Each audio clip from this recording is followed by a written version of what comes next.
Well, good day, everybody. Hope you're having a great day.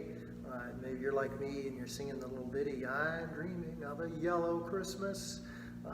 It's a change to the song, and it doesn't matter whether it's green or brown or yellow or white outside.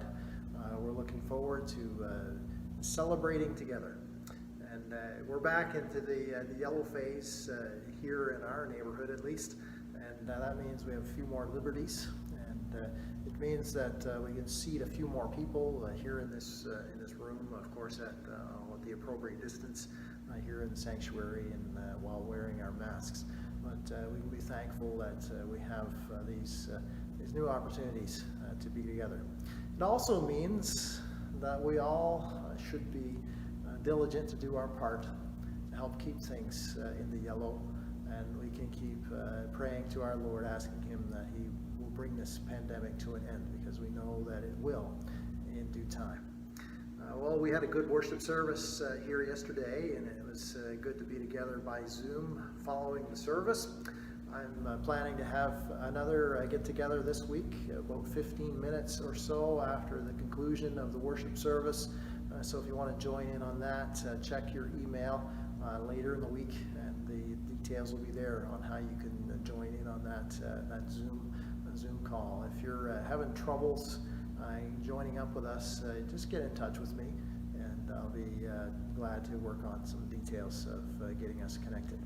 Well, this week I plan to meet you here by the Christmas tree, and I'm thankful for a few folks that came in to put some decorations around, and we're going to take advantage of those over the next little while. So I want to tell you some stories around the Christmas tree.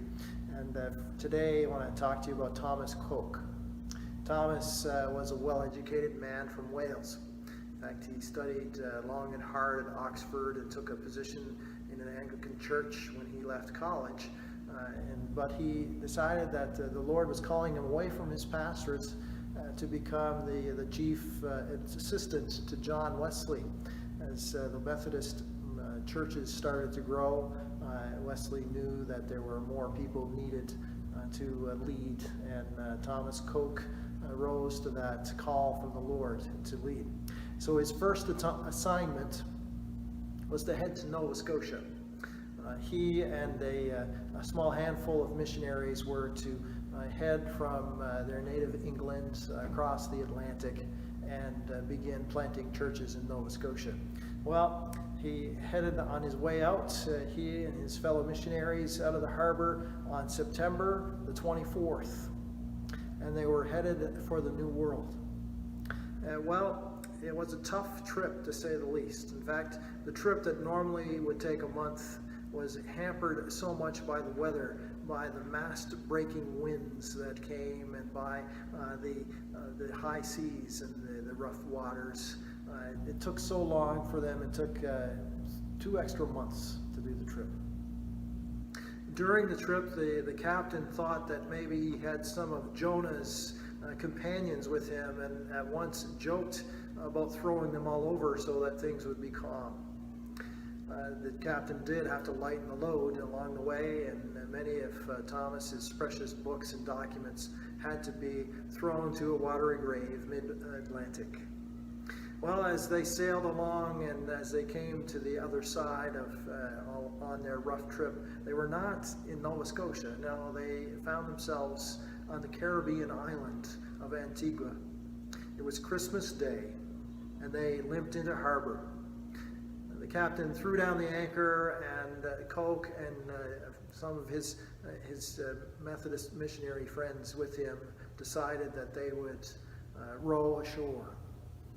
So in the pre-dawn hours of Christmas Day, they rowed their way to shore, and they knew that there was at least one Methodist there on the island of Antigua, a man by the name of John Baxter.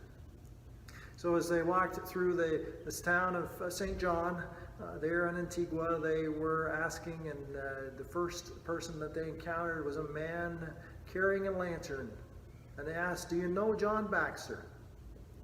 It turned out that the man carrying the lantern was John Baxter himself. He was heading towards the church so that he could set up for the Christmas services on that day. He was elated to meet Thomas Coke and these other missionaries. He felt that they were a gift from God. There in the midst of the darkness, there what seemed like out of nowhere came these men to encourage John Baxter.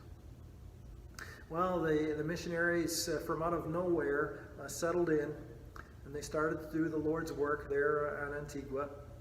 And by the end of his life, Coke's life there on Antigua, there were 17,000 new believers in Jesus Christ. Even though he thought he was heading to Nova Scotia for the Lord's work, the Lord guided him by his powerful hand to the place where he wanted him, so that his ministry began one dark morning, one Christmas day, and he's faithfully served his Lord. Let's be serving our Lord in season and out of season, at Christmas and all the year through. Let's be serving our Lord and following his strong and mighty hand. Hope you're having a great day. God bless you.